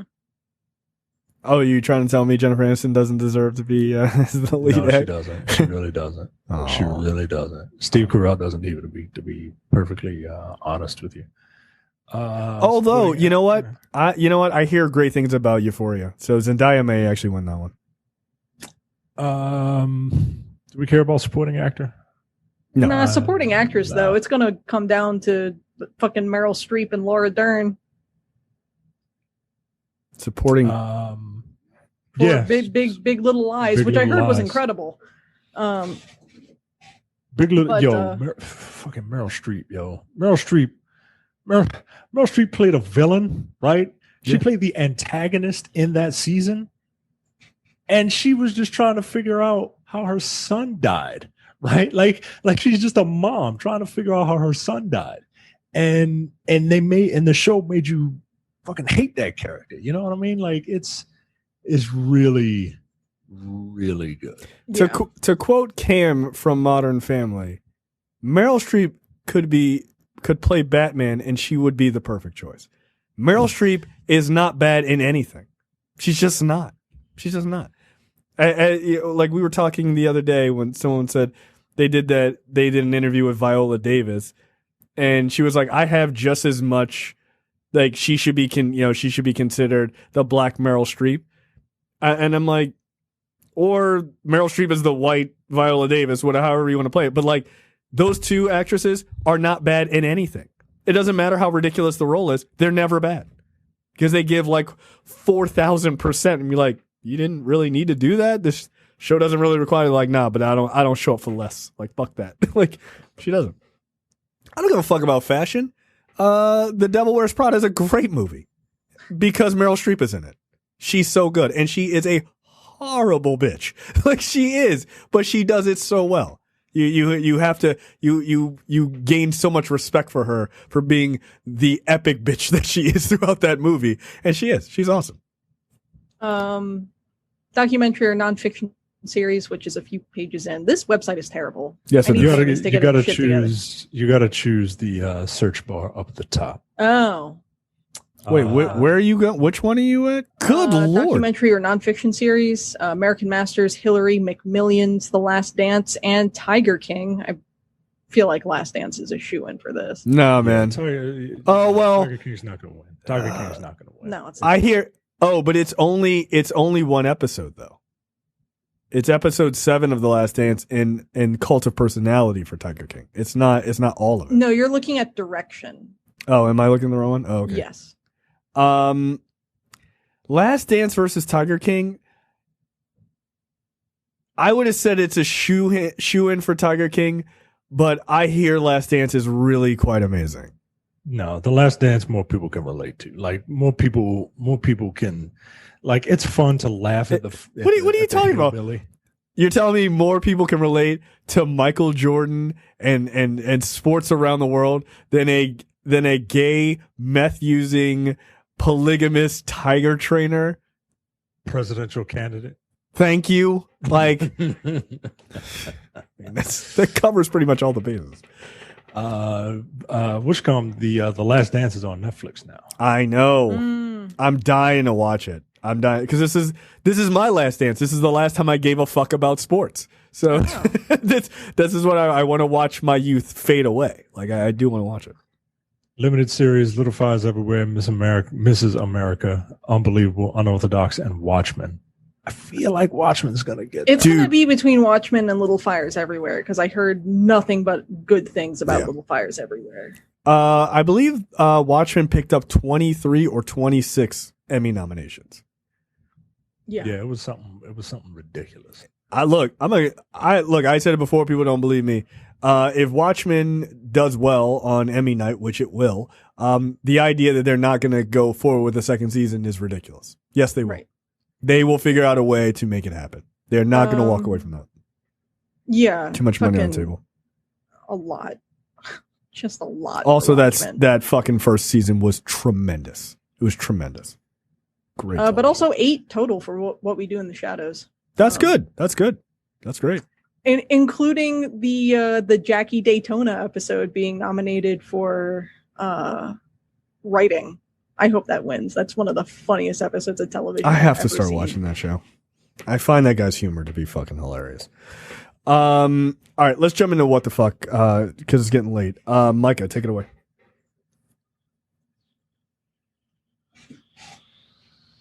Sorry, I'm opening the store. Dead air. And hungry cannibalistic rats are taking over shuttered cities. New York. Sorry. As this place enters its third week of lockdown, large populations of rats are running out of food, leading to mass migration and cannibalism. Do you have a guess, Carrie? New York? Australia. Oh. It's in Melbourne. It's been almost 5 months since Melbourne first went into coronavirus lockdown, and the city's rats have been rising to the occasion, expanding their territories, breaking into shuttered businesses, and eating in closed restaurants at all hours of the day. This is according to frontline pest control workers and rat catchers who are reporting a significant uptick in rodent activity in the months since March. This is gross. They went crazy.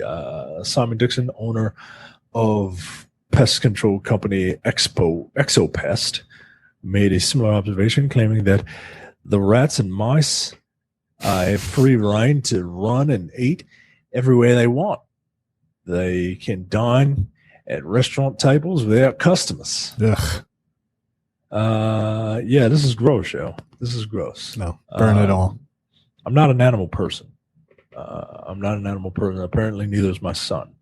And yeah, this is one of the reasons why. One of the many reasons, myriad reasons why I'm not an animal person. All rats can drop dead for all I care. They hold no use for society other than testing makeup products. Well, yeah, you got to test makeup on somebody, but and you got to. I guess the snakes got to eat, right? Yeah, that's correct. That's what they're there. No, man, this is gross. No, I feel like you just burn those restaurants. Any of the restaurants the rats have overtaken, or just burn them. Just burn them. Burn them to the ground. It's fine. We don't need them. Is the Cheesecake Factory in downtown Baltimore still open? I hope not. I don't know. I would know because they had a rat issue decades ago, and I haven't been back. Ugh. Why would you want to go to a Cheesecake Factory anyway and have to look through their goddamn novel of a menu? Yeah, that's true. No. You go in knowing the playbook, Carrie. You gotta do your homework before you go in there. No, Cheesecake Factory is. That place sucks. No, the only strategy that I have with Cheesecake Factory these days is to go into the fucking bakery counter, be like, I want a slice of that, and leave. You don't eat at the Cheesecake Factory. You fucking take that shit home, eat your 2,000 calorie slice of cake on your couch in your fucking sweatpants like a goddamn adult. You sit there, you watch your $20 movie that you just got, that's newly available after 17 days. You eat your cheesecake. My wife would be so mad when I used to go to the Cheesecake Factory at work. We had one down the street from my job. She would be so mad if I didn't bring a cheesecake home. Like it a whole takes me an hour to go home on the subway. Yeah, I'm not buying you a cheesecake at noon and then you not. Nah, I wouldn't want to eat that cheesecake. 5. It's just gonna be melted. Wait. Fucking whipped cream all separated by the time it gets home. Shit's nasty. My question is, did she want you to buy a whole cheesecake or a slice of cheesecake? Just a slice. No, okay. We're not gluttons. That was like, bring me the entire cheesecake. One slice of Cheesecake Factory cheesecake. It's like 5,000 in a calories. single sitting is inherently extremely gluttonous. Yeah, all by itself. It is. No, thank you. It's just like this tall and this wide. It's got like fucking 12 layers in it. It's like, yeah, a treat for you to eat after you just ate fucking 1,500 calories with your fucking massive pasta dish that you got at the Cheesecake Factory. We're gonna follow that up with more carbohydrates. Yeah, that's the Cheesecake Factory diet. You eat one meal and one cheesecake for 2 weeks and you'll be good. Yeah, you'll be fucking shredded.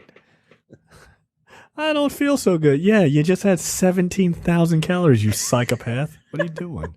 I'm sleepy now. No shit. Carrie, you're up. Woman allegedly gives birth after 1 hour-long pregnancy. An hour? Is it a McBirth? God damn. Hit the drive-through? Jesus Christ. Human pregnancies normally last around 9 months, but one woman has been making news headlines in her country for claiming that she gave birth just 1 hour after experiencing pregnancy symptoms. A 30-year-old woman has become the main topic of conversation after it was revealed that she gave birth to a baby boy after allegedly experiencing pregnancy symptoms for about an hour. She claims that on Saturday night, July 18th, her belly started growing and she started experiencing painful cramps. Whoa. Not an hour of labor. She's saying she got pregnant. She got fucking cramps. And then she gave birth. That doesn't seem likely, but go ahead. Right. She crazy. Experienced painful cramps, which she immediately associated with childbirth, having previously already given birth to 2 children. The problem was that not only had she been oblivious to the pregnancy, she also says she hadn't fucked her husband in 19 months. So it's a Jesus baby or somebody's fucking somebody else? Or someone's lying. Well, no, she doesn't have to lie. She said she spoke very specifically. I have not had sex with my husband for 19 months. 19 months. So where do you guys think this is? Utah.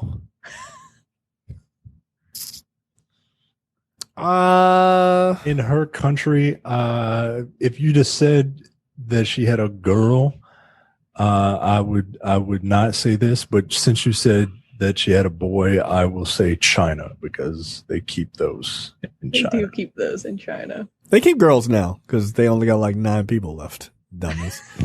Or a billion. A billion dudes, which is the worst place to be. I'm gonna go. I'll go in India. Close. Indonesia. Yeah, I just grew a baby in my belly overnight bullshit. I was like, yeah, this is something about this. She said she was at home. Nothing was out of the ordinary. Suddenly she felt something moving on the right side of her abdomen and cramps started. Asked a neighbor to take her to her father's house. An hour later, they called a midwife and she gave birth. She said she gained some weight in the months leading up to the childbirth, but says that she experienced none of the typical symptoms she had when she gave birth to her 2 other children, such as morning sickness, a protruding belly, or even the ceasing of her monthly menstruation. She insists that she had her period every month, which doctors attribute to a hormonal imbalance. Now, odd, obviously, but it's not unheard of that a woman would be pregnant for the entire time and not result with the typical protruding round belly or the ceasing of her period. Yep. This is just weird. Yeah, it's very weird. She ever figure out where the bone that she fell onto came from? Because somebody She insists that she and her husband hadn't been intimate for 19 months since she had given birth to their second child. They apparently abstained from sex for medical reasons. Yeah, medical reasons. She's getting her back blown out by some other dude who's better at it. I get it. That's fucking hilarious. Good luck. Yeah, you people are wilding. Here you go. Man loses half his liver to flesh-eating parasite.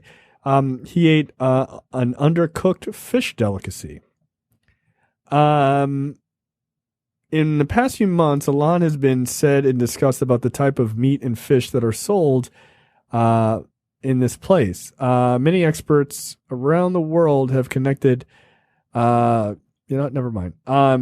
In such a scenario, more distressing news. You know what? It's China, all right? Because there's so much stuff about COVID. China.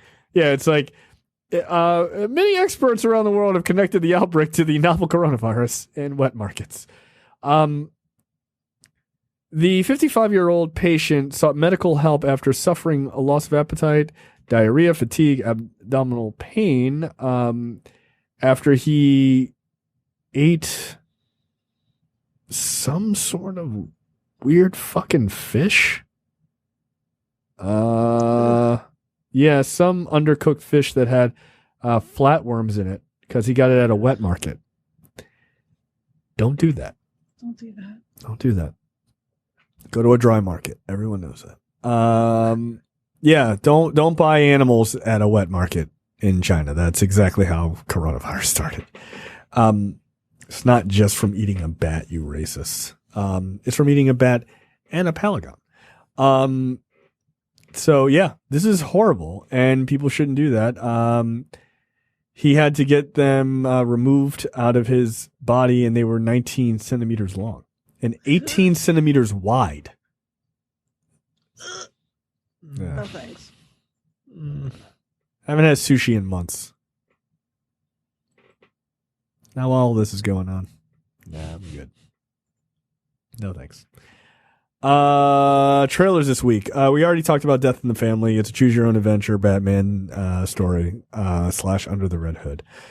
There's a better trailer. The other trailer is Honest Thief. It is a better trailer. It's gonna get a better reaction. I'm gonna go to Micah first. Micah, your thoughts on Honest Thief? This is the new Liam Neeson film. I just I knew nothing about this. And, before the show, I asked these guys to just wait patiently while I watched this. And they were looking at me on camera, right? And but we were all muted, so they couldn't hear what I was saying. But apparently my face said it all, because this looks... Wow. I don't know what it is about Liam Neeson now. I don't know what it is about Oscar Schindler now that he has decided that he's just going to do dad movies and like bad dad movies, right? Like I was listening to another film podcast and they were talking about dad movies, and one guy said that he watched this movie with Tom Hanks on Apple Plus, and it was, and he really liked it. He happened to be a father. And the other two guys were kind of giving him a little bit of shit, like, "Oh, hey, it seems like a perfect dad movie." And the first guy was like, well, "What do you mean? Like that's a pejorative, guys. Like dad movie is a pejorative. I don't think dad movie is a pejorative unless it stars Liam Neeson, because this is." So, man. All right, hold on. Before we go to Carrie's opinion, let me just tell people what this movie is about. the trailer proposes a story in which Liam Neeson is a famous bank robber, and he's got $9 million stored up from all the banks that he's robbed over the years, and he's never been caught, and nobody knows who he is. And as he's giving that voiceover, he's literally not wearing a mask, which I just find to be very odd. And then he calls the police or the FBI, and he's like, this is the computer. I'd like to turn myself in. This is the thief. This is the honest thief. Yeah, he's like, I'm going to turn myself in because I've fallen in love with a woman. And the fact that they didn't laugh him off the phone is a testament to the FBI's quality police work. You've never experienced anything like this, I'm telling you. Have you ever been with a woman sexually? It's enough to turn a thief straight. It's enough to turn a thief honest. So that's the premise. And then like two corrupt cops show up and they try to steal the money. Two corrupt as fuck FBI agents, one of which is portrayed by Anthony Ramos. Yes, from Hamilton fame. Not just from Hamilton fame, also from She's Gotta Have It. Like that show on Netflix. He was really good in that. I haven't watched that. The other guy is concerned. He's the fucking 25-year-old trying to portray a fucking 9-year-old baby boy for a minute in Hamilton. Yeah. How about this? The other cop is Jai Courtney, also AKA Captain fucking Boomerang. Yeah. I think this looks horrendous. Carrie, what are your thoughts? You're going to see this. $20, this right? Looks dumb as hell. That being said, I am extremely here in the year of our Lord 2K20 to watch Liam Neeson blow up a cop's house. Fair enough. Like that is a vibe that I am very much on the level with right now. I am absolutely on board to watch Liam Neeson blow up cop cars, blow up cop houses, and beat the shit out of cops. I'm here for it. Very here for that. Also, I would like Liam Neeson to narrate my life. I quite enjoy that man's voice. I'm not a bank robber anymore. Now I just terrorized two cops that were trying to terrorize me. I can't believe he's still doing these fucking movies, dude. This movie's gonna release to a fucking 28% on Rotten Tomatoes. It's not gonna make any money because there's still not gonna be any fucking theaters open when it debuts in October. And that's gonna be that. I'm not gonna watch this, but like it's given off vibes that I absolutely agree with right now. Yeah, no. I'm going with the ACAB standpoint. I'm fine with him blowing up cops' houses. That part of it's great. Like, I'm glad it's a white man doing it. I was like, okay, all right. I'm on board. Like, Oscar Schindler's making a lot of good points. Like, we need to do some Liam Neeson movies for No Time to Bleed. All right, so if we're gonna do one, it's gotta be a good one. That's the problem. The first Taken's not bad. I actually enjoy the first Taken. You know what? I kind of want him to be bad. I want him to be bad. So the Gray is I personally think The Gray's a good movie. I mean, I'm thinking Nonstop, The Commuter, yeah. Taken 3. I'm talking about real like stuff that we can have a real good time with. You know, any of those Liam Neeson movies, any of the ones after, I think Nonstop and Beyond, or Taken 2 and Beyond, are all bad.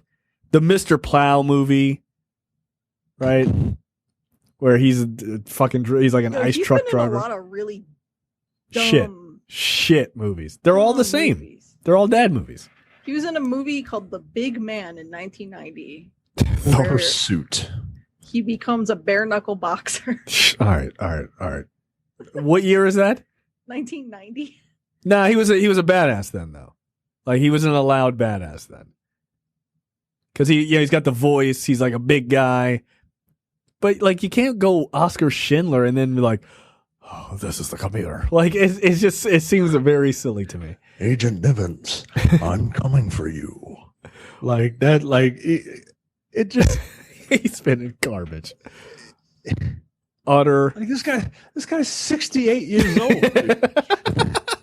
Like, who is still afraid of Liam Neeson? He's 68 years old, yo. Anthony Ramos is what, 30? Yeah, beat him up. Although I feel like, I mean, honestly, I feel like Liam Neeson could probably still kick the shit out of me. Like, he's a tall dude, man. I mean, get his knees, yo. He can't run. He can't climb a fence in less than 14 cuts. In less than 14 cuts, stick and move, man. Oh, that's right. There's a reason why he's dispatching these cops with bombs and vans. Not with fists. And guns, right? Because he's 68, dude. Yeah. So he did nonstop. Yo, you really got to do nonstop for fucking No Time to Bleed. Oh, that's the one. That's the plane movie. That's the plane movie with Oscar winner Lupita Nyong'o. Isn't she in this? Wasn't she in this one? Yes, she's a flight attendant. Yo, she's not even billed in the fucking starring list on Wikipedia. That's fucking ridiculous. Julianne Moore. Yeah. Yeah, look at this cast. Liam Neeson, Julianne Moore, Scoot McNairy. Nate Parker's in this. Well, maybe he dies. Yeah, that would be cool. That guy's a rapist. His name is Zach White. He's a villain, I guarantee it. Yeah, he has been in some bad movies. Wow. Like, the last couple of years of his life has been pretty fucking horrendous. Daddy's home. Look, I understand, like, you got to make some money, but look, you know what? I'm not going to talk too much shit.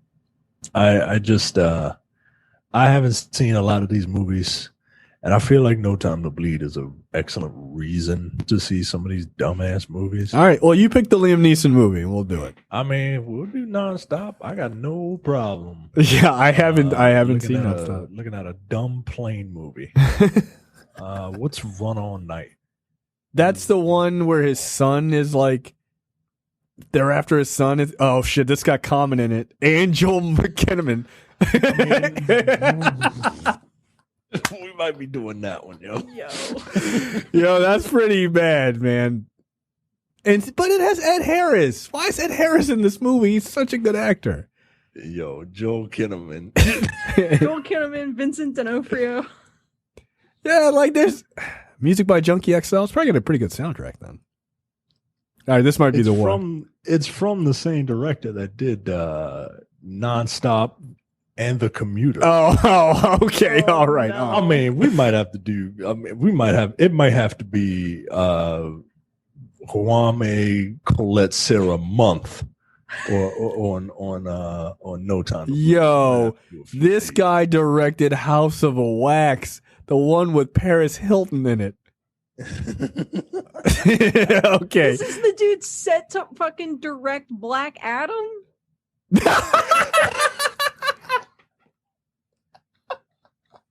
Good luck. Good luck. Good luck. That's hilarious. Is that true? Yep. He's also directing the Jungle Cruise movie. Oh, for Disney. No. Yeah. Yo. All right, yo. Look, I'm hyped. I can't. All three. Yo, it's been years since I have been on an episode of No Time to Bleed. Okay, but I will absolutely join for fucking Liam Neeson month. Okay, all right, hold on. So we're gonna do Run All Night? I think that's got to be the one, right? We can do Run Just All looking Night at the first. fucking posters, I would rather do Run All Night. It's got a 58% on Rotten Tomatoes. That feels a little too high. That does. That's still lower than, I believe, both Nonstop and The Commuter.